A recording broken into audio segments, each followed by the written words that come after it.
So I want to know, what was the street that you grew up on? What was the name of the street that you grew up on, and what was it like? I actually grew up in Denver, Colorado, not Las Vegas. I'm a transplant to Las Vegas, but it is a very important street in Denver. It's Federal Boulevard. It's funny because to this day we still live around Federal Boulevard. Like it's Wow. one long. I think it's one of the longest in the country. Different family members, cousin, tios, they all moved out to Denver because of us, and we all ended up living in the same apartment complex.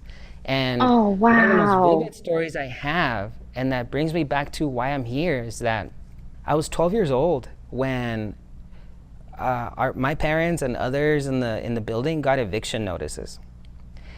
Wow. And being the only one that spoke English well and that read it and wrote it, my parents and family asked me to negotiate with the landlord all together. I At remember that 12. meeting at 12 years old. I had to pay out of state tuition due to my legal status. I found Mm. out the impacts of being undocumented in high school. In that same street, the organization that that brought me in was Padres and Jóvenes Unidos, who are still going strong, Parents and Youth United. I helped start the youth arm, the youth branch of the organization through my high school. We fought for a lot of the same things that we're fighting for now. And it was called the Freedom to Learn campaign. One of the first things was being prepared to go to college. That's what we wanted out of high school. Ending the school to prison pipeline, healthcare for all, and immigration reform.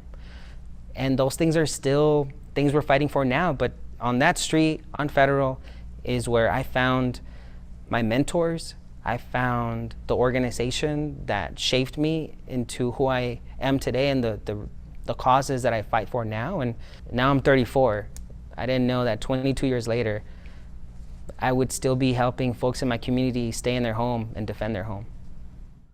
I'm so moved. Um, it's so unfair that that was asked of you at 12 years old. My daughter is 12 years old right now, And can you and imagine it? Can you I even can't. imagine it? I Oh. can't imagine putting that responsibility on my daughter, but at the same time, I understood why it was happening, and I'm really Hmm. thankful for my parents to trust me and to instill in me this fight. Because regardless of not having legal status, I, I I was able to transform that anger and fear into hope and love. And that's what organizing does. And that's what the importance is of this movement for justice and dignity. It's not only because you want to win that policy, it's because you just want you just want yourself and people around you to live, to not just survive, but to thrive. And that's where we're at right now.